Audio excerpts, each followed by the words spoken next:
Cooking with Kuri. Cooking with Kuri.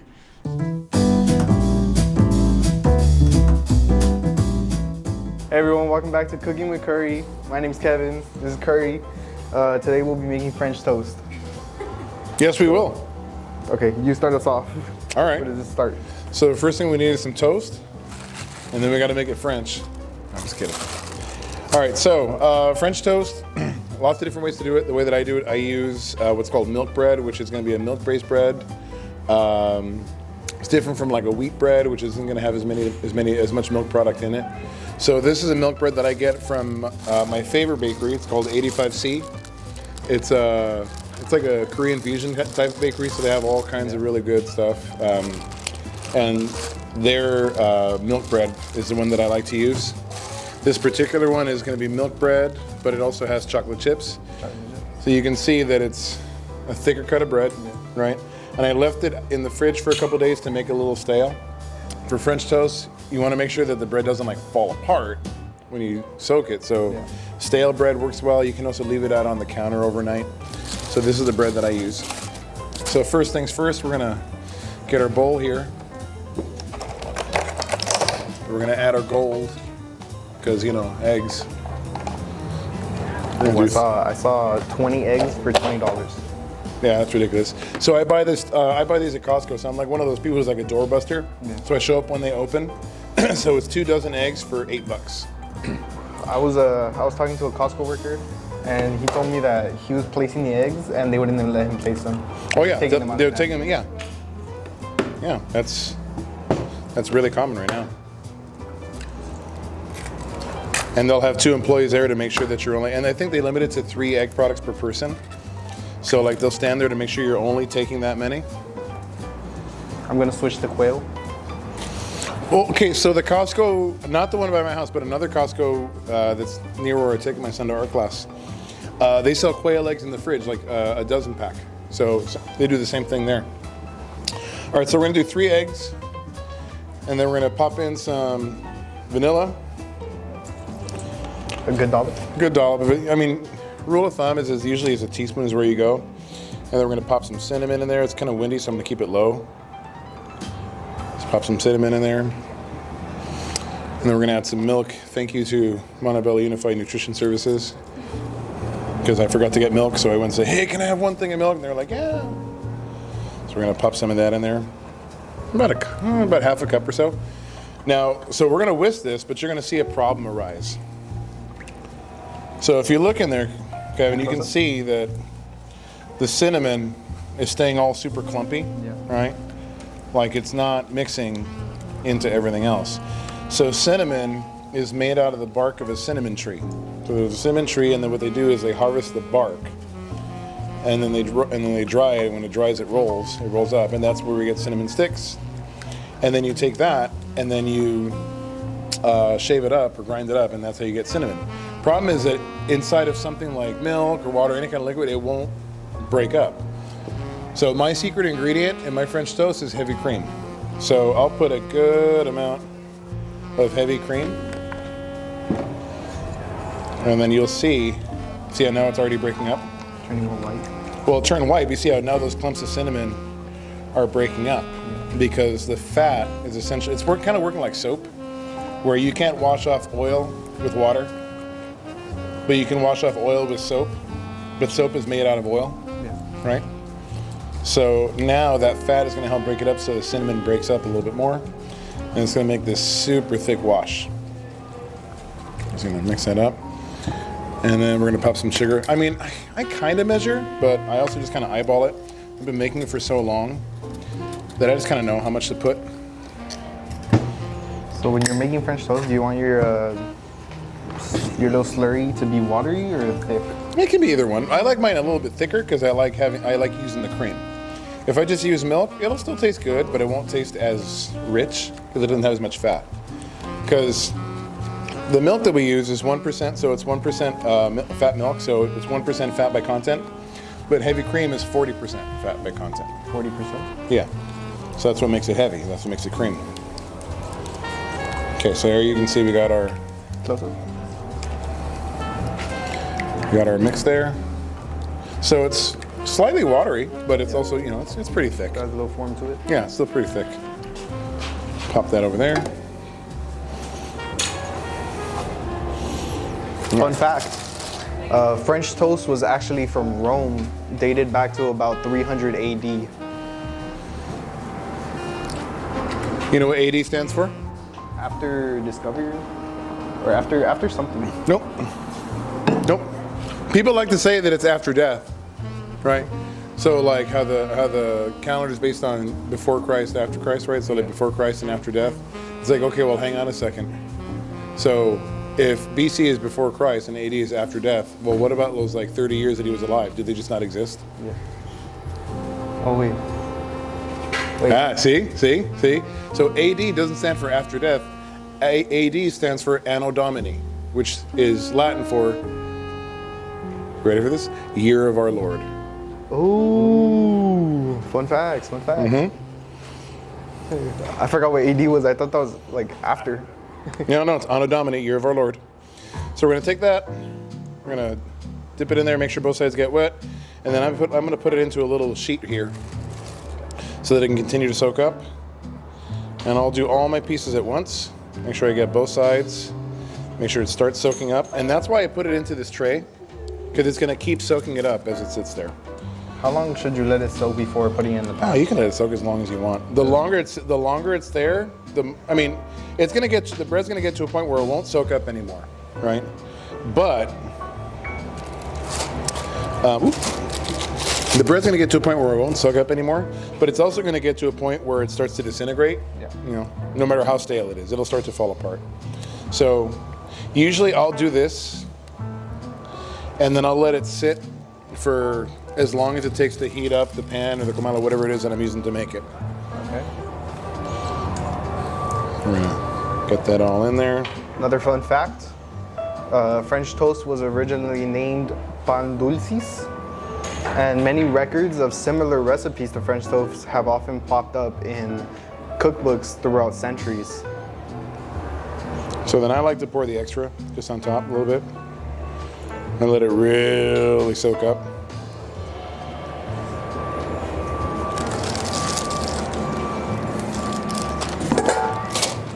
So you can see he poured everything on top. Whoop. Just letting it soak. Little drip. Little drippies. There we go. Okay. So this is normally when I would start heating up the pot or the pan. I already heated up, I already had it heating up. I like to use cast iron for this because cast iron's gonna be, it's gonna retain more heat. So when I put the French toast on, immediately the cold French toast is gonna start, taking heat from the iron. So if I use like a regular aluminum pan or something, it would pull so much heat out, and there's so little heat in the aluminum that now the pan's gonna be cold, now it's not gonna brown. Oh. So I use cast iron because it has superior heat retention. So I'll put that on there. It's gonna be hot, and it's gonna stay hot as the food cools down the metal. And that's really what's happening, is the food is pulling heat from the metal. So that's gonna give us a nicer crust on the It's gonna outside? give you a nicer crust, yeah. So I'm gonna flip these around just to make sure they all start soaking up a little bit more. And then we're gonna go ahead and move on. So French toast is one of those things where it's not, you can make it light all you want. It's just the more light you make it, the less good it really is. It's really meant to be one of those decadent things. So I take a couple tablespoons of butter, pop it right on there.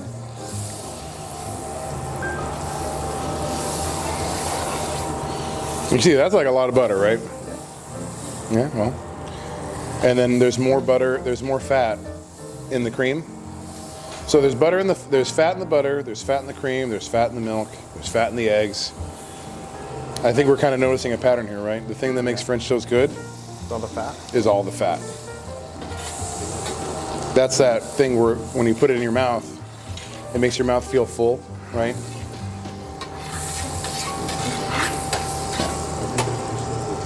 All right. I'm gonna let that heat up for a minute. We're gonna let the butter brown just a little bit. And you can already smell the butter browning, right? Once the butter's a little brown, we're gonna go ahead and pop one on.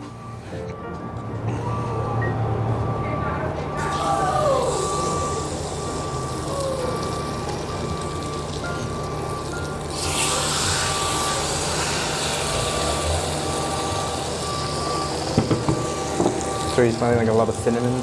Oh yeah, you smell the cinnamon, you'll smell the vanilla, you'll smell everything. And one of the reasons you can smell it so much? Because of the fat? Because of the fat, that's right. The fat's part of what's transferring the flavor. Yeah. I'm gonna have to keep. I wonder if one day they're gonna invent like technology for you to like smell stuff through a screen. I mean, You like a recorded smell. okay, well, I'm gonna cut it in half just to get it to feel a little bit better. Well, think about that for a second. You already can. If you see a cinnamon roll on TV, can't you already smell it? Yeah. That's like a brain thing, right? Yeah. So Now, you won't be able to smell something you never smelled before, but, you know. There we go, that's gonna fit a little better.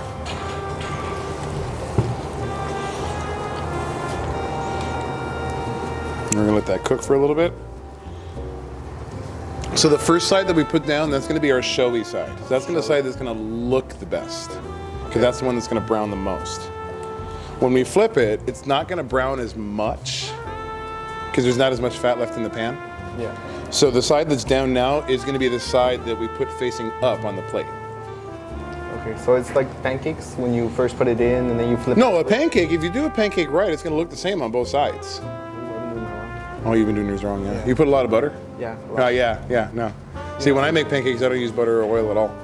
How do they not stick? That's just the nature of when you cook it on. Mine stick. Yeah, no, I mean, well, I use this and I don't put any oil on it. This is, again, this is cast iron, right? So it has a seasoned finish, so it's naturally nonstick. I'm too. I don't want to wait all that time seasoning it in there. It takes like an hour. Now, the more you use it, the better the seasoning gets. You know, but it only takes about an hour. See, all right, there we go. So now, because of all the sugar, it's going to brown pretty fast.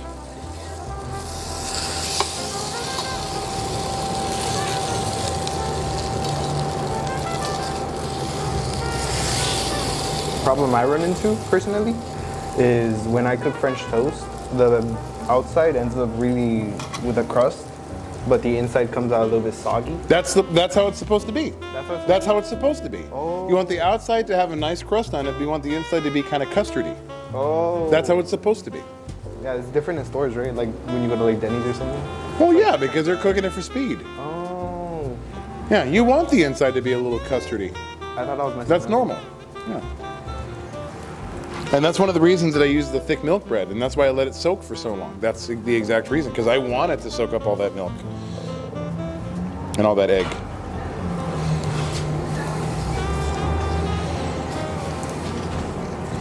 You know, in many places like Louisiana, they actually don't use milk. Sometimes they'll spike it with alcohol, most often whiskey. Use bourbon a lot, yeah. Yeah, bourbon. Yeah. Stuff with nice vanilla flavors. Mm-hmm. Can do that a little longer. Does alcohol have fat? Does alcohol have fat? No. No. Alcohol is alcohol.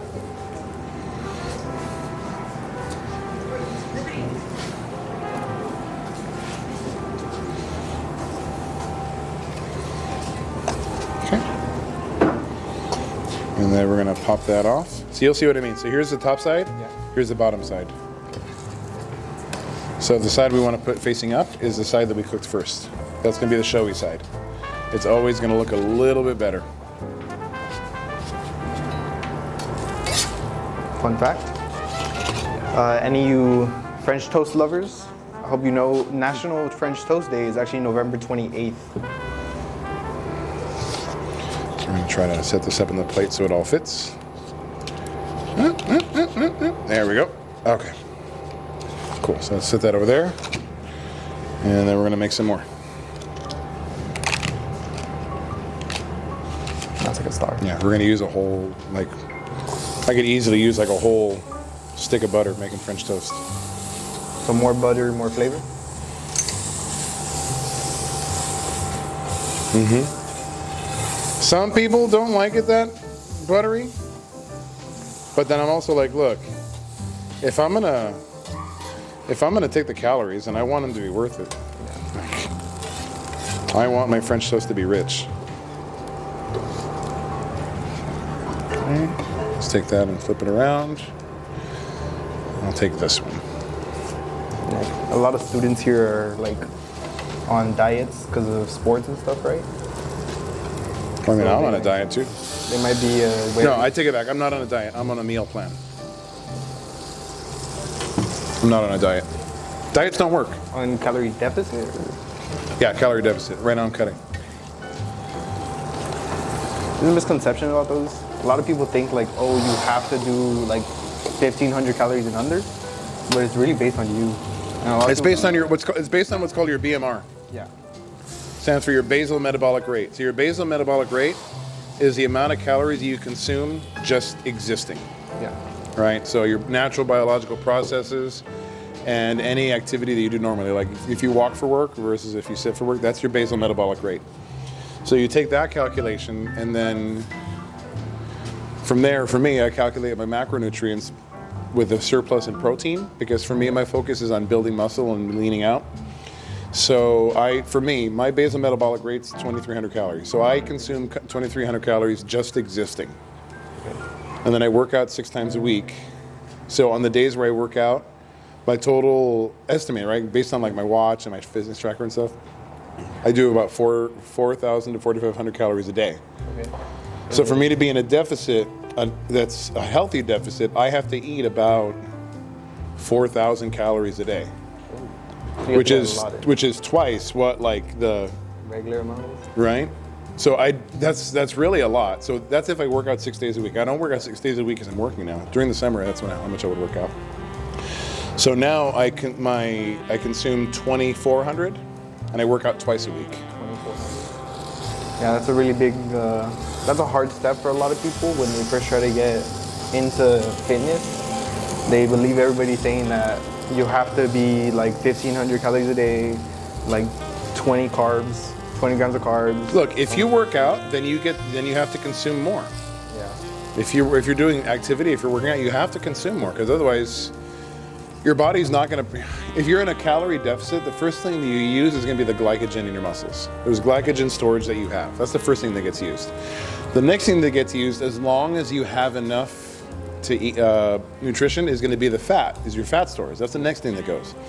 But if you don't consume enough calories, then the next thing that goes after your glycogen is not going to be the fat. Your body's going to break down the protein, the lean muscle mass, and it's going to leave the fat for last, because that's the most calorie-rich thing your body's got. So it's going to save that for when things get really bad. Oh.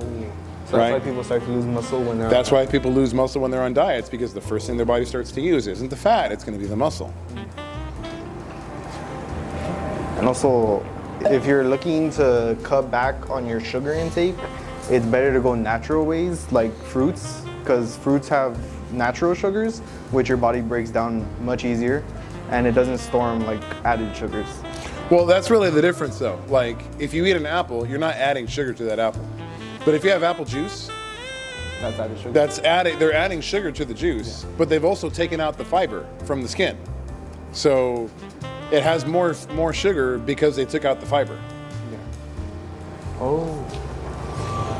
So the fiber comes from the skin of the apple? The fiber comes from the skin. Yeah, no, the meat of the apple, there's no fiber there. That's all water, and that's all, yeah. No, water, sugar. Yeah, there's hardly any fiber, and all the fiber is in the skin of the apple. Oh. Same thing with potatoes. Potatoes? That's why they're so starchy. Because of the skin? No, no, that's what I'm saying. The meat of the potato is going to be where all the starches are. The skin is going to have more fiber than the meat, because the quote-unquote meat is going to be where all the starch is. Oh. Yeah, you can see it's just swimming in the butter, and that's fine. Because if you're gonna eat French toast, dude, eat French toast. Don't pretend you're eating something healthy. There's nothing healthy about French toast, no matter how you make it. There's a guy on Instagram. He's a nutritionalist, and he's always saying he has a little catchphrase, and it says add, don't subtract, because you want to like add stuff to healthy stuff to make it taste better and make you like it, instead of subtracting the stuff you like. That makes sense. Yeah. Oh, French toast was originally supposed to be French's toast, but it was named French toast because the guy who was naming it in America back in 1724 named it. He forgot the apostrophe and the S on accident, so it just became known as French toast. I didn't know that. I did not know that. It's actually funny. He just completely forgot the apostrophe and the S. French is toast, so like apostrophe S. Which is weird because it's not French. Is it a bagel? French toast, baby. French toast.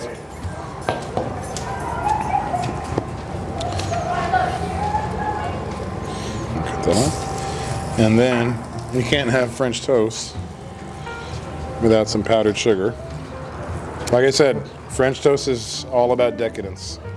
I'm gonna do this over here because I don't want to get it on my cloth.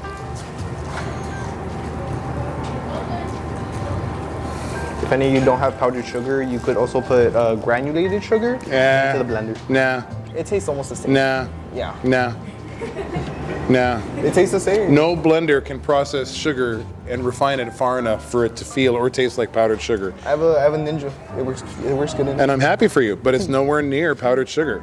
It's close. But no. I say nay nay. A lot of people just they don't want to walk to the store, Oh, that's fine. so just blend sugar in a blender. It's fine. Well, the other thing you could do is just put more sugar in your mix. Really? Yeah. Oh. All right. Here's, let's see, there's 1, 2, 3, 4, 5 of you. Oh, 1, 2, 3, 4, 5.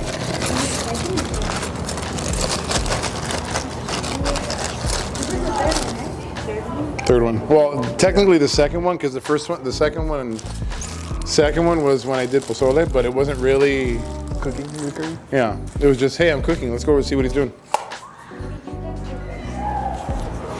Make sure Rodriguez gets some. He was looking forward to this one. Like this one. It's thick.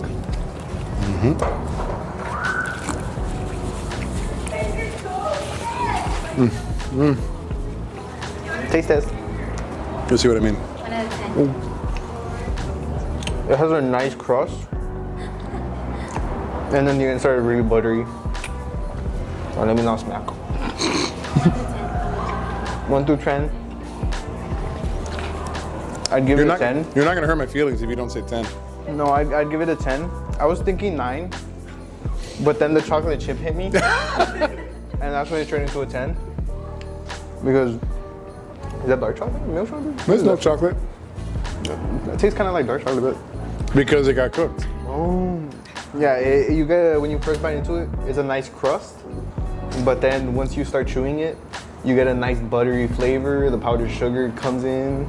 You know, it's a nice mix of flavors. Then you find the chocolate chip. And then you find the chocolate chip, and that's what takes it to a 10. Mm-hmm.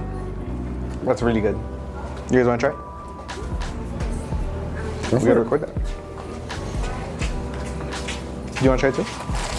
I can hold the camera. You can set it up there, open the lid, and put it on the table. Are we done recording? Thank you. Yeah, basically. You're welcome. Just like your guys' taste test.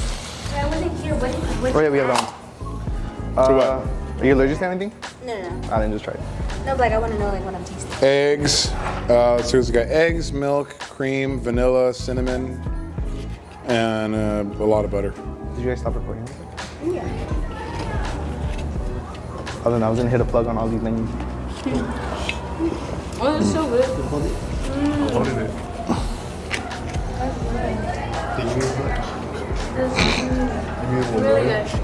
Actually, Did you get enough? Nikki told me to text our group chat once it's ready, so she could go to the restroom. That's so real. We saved one for Mister, right?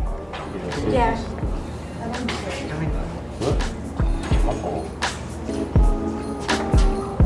You guys okay over there? Do you know how to cut with a fork?